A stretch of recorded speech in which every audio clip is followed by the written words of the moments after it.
What's poppin', everybody? This is Tom and Joey Entertainment. I am Joey, and welcome to the Realest News. This is where Tom and I keep it real and discuss important news stories that are going around all around the world. And speaking of, as always, I am joined by Tom. Tom, what is happening? What is poppin', Joy? Now, today's topic of discussion is Trump's first ever budget proposal for the federal government. Now, if you aren't necessarily familiar with the situation, this is what it entails. Trump's initial federal budget proposal included a $54 billion increase to defense spending, the highest spending increase since the Reagan era. Now, in order to pay for this $54 billion defense spending increase, Trump is going to have to cut other federal agencies. Two big federal agencies that are highly important that are on the chopping block are the Environmental Protection Agency, known as the EPA, and the State Department. Now, Trump wants to cut the EPA by an estimated 25% and cut the State Department by an estimated 37%. As it is, the United States federal defense budget includes more than $610 billion, which is more than China, Russia, Saudi Arabia, France, the UK, India, and Germany combined. So what we're going to do is kind of discuss the statistics behind the proposal and what it means for U.S. foreign policy. So Tom, what are your initial thoughts on this? So to kind of take this into sort of a numbers approach, when I think of an increase in any budget, not necessarily military, but any budget, all I can think about is, okay, the government's going to increase spending. They can do it in one of two ways. They're either going to increase taxes or they're going to cut spending. We get a $54 billion military budget. Trump has laid out how he's going to get it by cutting the spending of basically other organizations. So the EPA and the State Board, as you mentioned previously. One thing that he hasn't mentioned yet, though, are those tax cuts, well, not necessarily tax cuts, but budget cuts going to be based on the tax structure that was implemented under the Obama administration. Obviously, Trump has been very adamant in trying to get not only corporate taxes, but individual taxes as well, down to the lowest amount possible. When you look at the EPA and the State Board, their funding is based on the tax revenue that the government anticipates to get in. So that means that if you're going to increase the budget of another department by $54 billion, and you're saying you can get that by cutting 25% of the EPA, but that number was based on something that you're anticipating and lowering, well, then you're going to have to keep on cutting, or you're going to have to increase taxes. And if he doesn't want to increase taxes, that means he's going to cut more and more. I actually don't think that this 25% cut is going to be the end of it. I think if he was able to get approval of his tax code that he would like to implement, I think he would have to cut more and more. Just to kind of piggyback of what the money's being used for, I think I can speak for both of us when I say that this $54 billion, we don't know exactly what's going to be used for. And I mean, that's typical, right? I mean, these are tax dollars. We don't actually really know where every penny goes where. We don't get a report.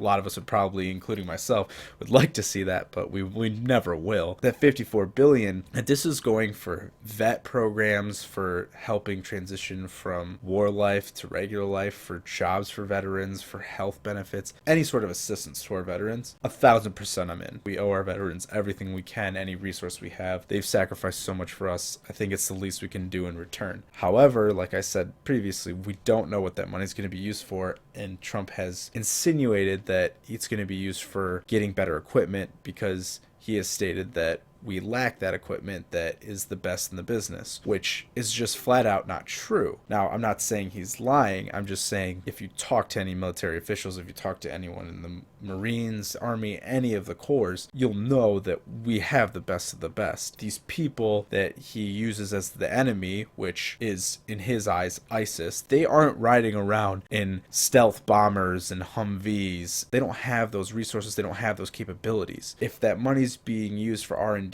and getting better equipment, I just don't see the need for it. And I would like to see the money being better utilized. If we're going to cut the spending for the EPA and we're going to cut the spending for the State Board, you run a really thin line. You have Trump, who ran on this platform of, oh, he's a good businessman. We've never had a billionaire president. We've never had a really successful entrepreneur like Trump has been be president. And if that's a platform you run on, I just don't understand why you would increase spending on an activity that isn't going to generate revenue. I mean, the essence of business is take more money in than you do out. So if you're going to increase spending in a war that isn't going to give you anything in return, then why wouldn't you use that money for stuff that will generate returns? For instance, alternative energy with the EPA. Invest in wind technologies, solar technologies, especially with all the advancements we've had in the last few years with alternative energies. is if you can create jobs such as manufacturing, general building, all this equipment, maintenance, any sort of stimulant to the economy, that to me is generating internal revenues. That's creating cash. It's getting the median income up. You're helping the blue collar worker that you told you wanted to help throughout your entire campaign, throughout the primaries. I just don't think I quite follow the logic of the military budget going up when those dollars could just be utilized to other activities. He did run his campaign on the basis that he wants to defeat ISIS, and I just think that that's so much easier said than done. Is literally the biggest understatement of the century. I mean, we've tried to defeat radical terrorist organizations, and we've seen where we are now. We just have another one. So what we've done hasn't worked, and if we're planning on continuing doing the same thing, I just don't see it going anywhere positive. Yeah, and that kind of generates my 2 points of concern, is domestically and foreign, because domestically, I mean, you talk about decreasing spending in other federal organizations in order to increase the defense spending. I mean, the entire budget of the EPA is $8 billion, and the entire budget of the State Department is $50 billion. Not only he wants to cut the State Department by 37%, he wants to cut the EPA by 25%. There's a lot of money left over, and he's still doesn't have that $54 billion. Not only is he cutting the State Department, which is incredibly important for foreign diplomacy and being able to solve problems and solve international crisis through persuasion and through discussion rather than through brute force, and you cut an organization like the EPA, like you said, which has just, especially now with the increase in technologies with alternative energy and renewable energies, and with solar jobs being better than they ever have been in terms of economically and in terms of increasing the amount of jobs that are available. I mean, you look at those two departments as two of the most important, or some of the most important departments that we have as a part of our federal government. And it's not like we're saying that spending money on defense is a bad thing or spending money on our military is a bad thing. Obviously, national security and national defense is a good thing, but it's the fact is that we already spend more than the next 12 countries combined. Not only is it our highest increase of 10% since the Reagan era, it's an increase to a federal budget that's already over half of our entire federal budget. We hands down have the most military, or the most powerful military in the world, the most intelligent military in the world with the most intelligent technology, the most skilled soldiers. Everything with our military is absolute badass. My second point of concern that I wanted to make was foreign. His ideology of how he's going to use this increase in defense spending in order to defeat ISIS, which is, many people know, is our main enemy per se in the Middle East. He said it in his inauguration speech, his ideology of peace through strength, and that is just something that, especially with my extraordinary interest in the conflicts of the Middle East and foreign policy, it's just something that I firmly believe that does not work, is the idea of peace through strength. I mean, you look at the Iraq War really showed why peace through strength doesn't work, and especially with the ideology of the Middle East, of the hatred towards the infidels and the hatred towards the West. If anything, peace through strength is only going to make things worse. You look at the ideology and the mentality of ISIS, of radical extremists in the Middle East. It's the idea of they do not fear death. Not only do they not fear death, but they welcome it.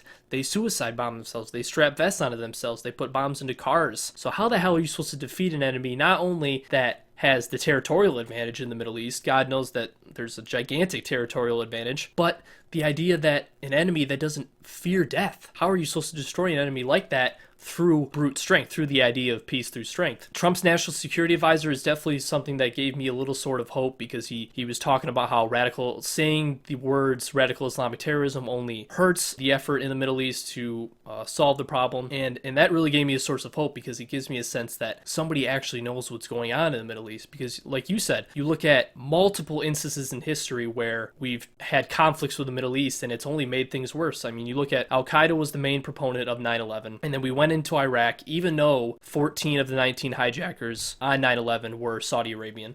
We went into Iraq, which could very well end up as one of the biggest blunders, if not the biggest blunder in American history. Absolutely destroyed the country, really, and left it in rubble. I mean, we went in there when we didn't even need to, claim that there were weapons of mass destruction, but I mean, it's not even an unknown fact that there were no weapons of mass destruction. Tried to establish a democracy, because Saddam Hussein was kind of like a dictator, and we tried to establish a democracy, and it just ended up working out terribly. And many experts, foreign relations experts, say that the Iraq War is really what led to the expansion of ISIS. My two biggest concerns lie with not only increasing a budget that is already the highest in the world, and over 50% of our federal federal budget, but decreasing two departments in the State Department, which deals with foreign diplomacy, and Environmental Protection Agency, which obviously deals with environmental protection, which could end up being our most important federal organization in the coming years, if not right now. So you look at the two problems that I have is cutting two very, very important federal departments, and the idea that this peace through strength, that this increase in defense spending, that this increase in military strength and might and power inflicted on the enemy will actually do any good in the Middle East. When we talk about peace through strength, what we're really saying is, I always use the term a faceless enemy when I talk about the Middle East, because you really are fighting an ideology, and you can't kill an ideology. You can't shoot an ideology. You can't blow up an ideology. You just have to educate it. And how do you educate it? I don't know. Honestly, I wish I had the solution. But the idea that we can go over there, have military influence, and have it work out, it makes me think that we have the worst short-term memory possible, because it's not like the Iraq War happened 50 years ago. We just got out of it. I understand people's concerns, and I'm not saying they aren't valid by any means, and like you said, Joey, totally understand. National security should be a top priority, absolutely, 100%. But again, I can't reiterate this enough. We already spend such an extravagant amount of military spending. It's hard for me to get to the place where in my head I can justify an increase in the military and a cut in the state board and EPA budget. When these next couple days start rolling out, maybe in the next week, maybe we'll have a clearer idea of the justification side and the reason for what the money is going to be used for. But for right now, with the limited info we have, I just don't like the trajectory of where this first proposal is heading. Yeah, and again, this is just it is just that. It's just a proposal. It still has to go through Congress. Congress still has to approve not only the spending increase with the military, but the spending cuts that Trump then proposes. But it just gives you a sense of the mentality of the Trump administration, and especially when you look at his cabinet picks.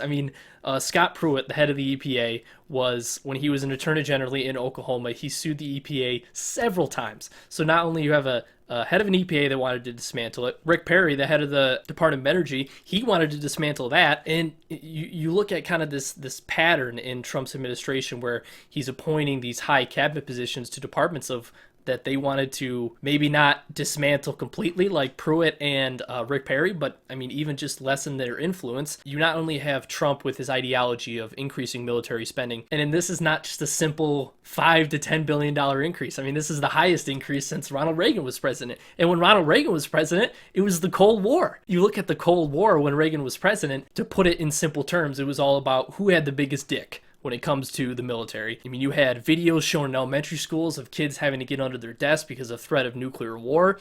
So you have the US and the Soviet Union then, both these countries increasing their nuclear stockpiles. So obviously nuclear weapons and putting more emphasis and more funding towards military in order to deal with this Cold War aspect is really what caused such a dramatic increase. Not only do we not have a Cold War situation where we are battling with another country because we spend more than the next 12 countries combined, we're in a war that former President Obama has already contributed so much money, and it's like we said, the budget right now is $610 billion without this increase. We're not in a Cold War type aspect, and yet he's still asking for this dramatic increase. By all means, I was a fan of Obama. I loved the way that he conducted himself as president and a lot of his policies, but the biggest blunder that former President Obama had was the conflict in Syria, and the fact that it's really the biggest, and this is where we're just giving our opinions based on statistics, and we're by no means experts, but the idea of, okay, the one thing that Obama had trouble with was with his Predator drone strikes, and with Predator drone strikes you don't know exactly who you're launching at. So it could be enemy combatants based on your intel, but it also could be civilians. You're not entirely sure in every situation, but that's what it comes down to the president to make that final decision. And one of the biggest things that will go down as a negative in Obama's legacy is the way he dealt with Syria and the way he conducted numerous drone strikes that killed civilians. And you look at being a kid, being just a normal citizen over there, you see drone strikes happening, and even if they kill some enemy combatants, you get some women and children in there and family members and innocent civilians. With his increase in military spending, you got to think that in order to justify that increase in military spending is that he's going to try and change that strategy, and the only way that you can really change that strategy is either A, increase predator drone strikes, with, as we talked about, will only increase civilian casualty and thus increase the hatred towards the West, or you put boots on the ground and you have that influence of a foreign invader, the infidel per se, of being on their homeland. Again, it's the simple fact that fighting against an ideology, this is not World War I, this is not World War II, where you're fighting against a country, a solid nation that has a territory. This, you're fighting against an organization that, and we don't like to say radical Islamic terrorism. We don't like to label it as part of religion, because ISIS just claims to follow a religion and follow Islam, but they just use that to encourage people to join and recruit people. Nothing that they do or exemplify has anything to do with the Islam religion. So we don't like to say radical Islamic terrorism. We are just going to call them ISIS because that's what they are. They are a terrorist organization. That's what we talk about when you're fighting against a faceless enemy, is that you're fighting against the mentality and this organization, and you're not fighting against a nation. So the fight itself is completely different, and that's why we are in sort of this war on terrorism that we've been in for close to 20 years. So there you have it. There are our thoughts on Trump's new federal budget proposal. If you agree with us, if you have a different opinion, or if you just want to share your opinion in general, please leave your comment in the section below. We would love to hear from you. And as always, if you liked the video, go ahead and give it a like underneath that video and hit that subscribe button if you want to come back and see more videos every Monday, Wednesday, and Friday. And if you want to come back and see the realest news every single Wednesday. And as always, I'm Joey. And I'm Tom. We'll see y'all next time. Peace.